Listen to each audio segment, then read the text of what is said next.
Hey, welcome back to the channel. This is your host, Knuckle Up Gaming, and in today's video, we're going to be covering one of the most misunderstood dinos in the game. We're going to be covering the Dilophosaurus, or the Dilo. It's those beachy boys that you come across as soon as you start the game. You just bought it, you loaded it up, you get on the beach, and then they just start chomping at you, they start biting you, they start shooting their spit at you. There's a group of 3 or 4 or 5 of them, and they just generally wreck your time. So what we're going to do today is we're going to cover where you can find it, how to tame it, what it's good for, but also real life facts about the real life creature. Because in this case in particular, the real life creature was actually far more interesting than its ARK counterparts. And we're going to go over today exactly why that is. All right, first things up, where can we find ourselves a Dilo? Dilos are virtually everywhere. They are all over the place. If you are looking for a Dilo, look on all the beaches. There should be no shortage. They are literally every place you can go. To tame them up, you can kite them, but what we're going to do today is just the boa method. I just find that, generally speaking, it's a lot easier to just boa. But if I'm not mistaken, when I was preparing for this video, I think I saw one right over here somewhere, not too far from the base.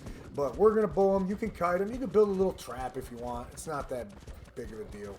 I don't know that it's necessarily necessary to build a trap because they are very slow.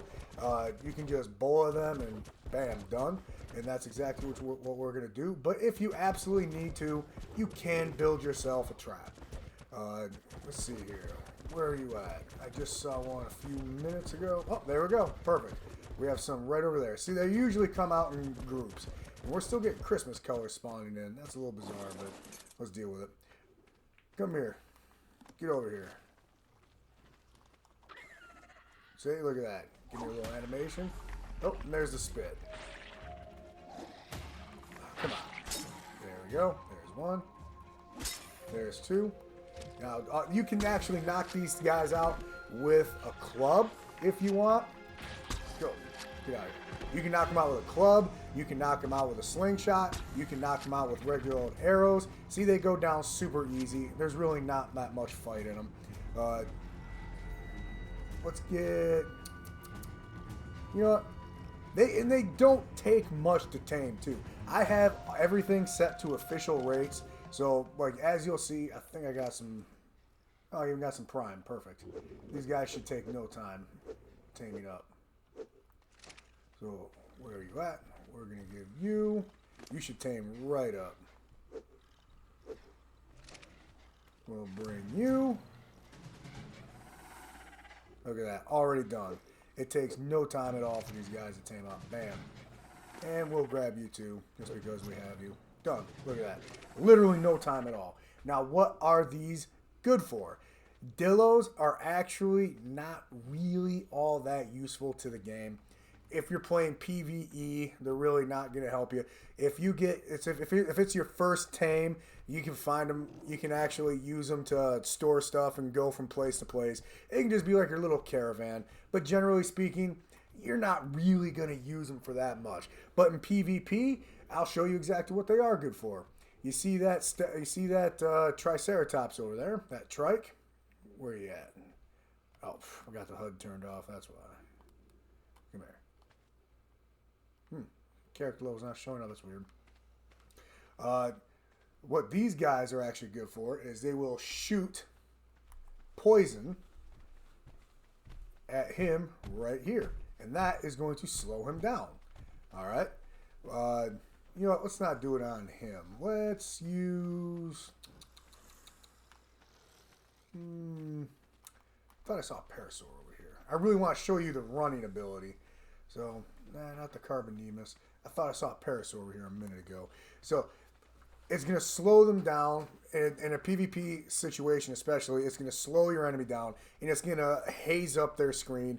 It's going to block what they can see. And it's just going to make it tough to actually navigate what's going on. Alright, you know what? Let's go ahead and just have him attack.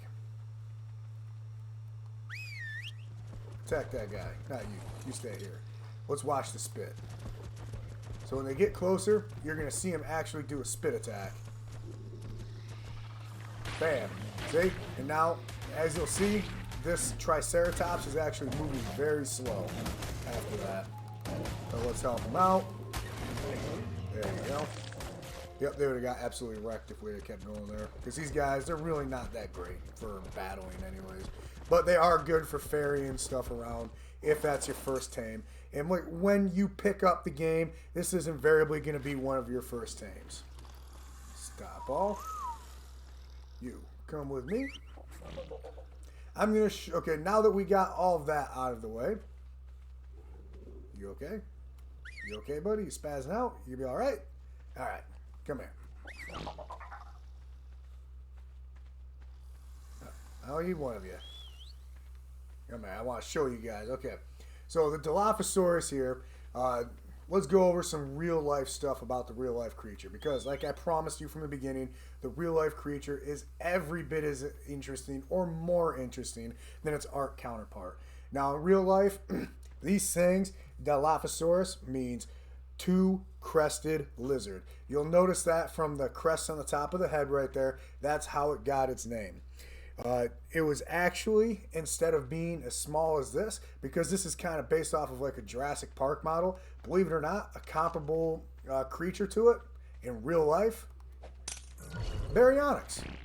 It was roughly about this size. The Baryonyx is a little bit bigger, so if it were just a little bit shorter, it would be roughly the size of a Baryonyx. These things got pretty big. They were 23 feet long, could be a little bit more than that, and they actually weighed almost 900 pounds.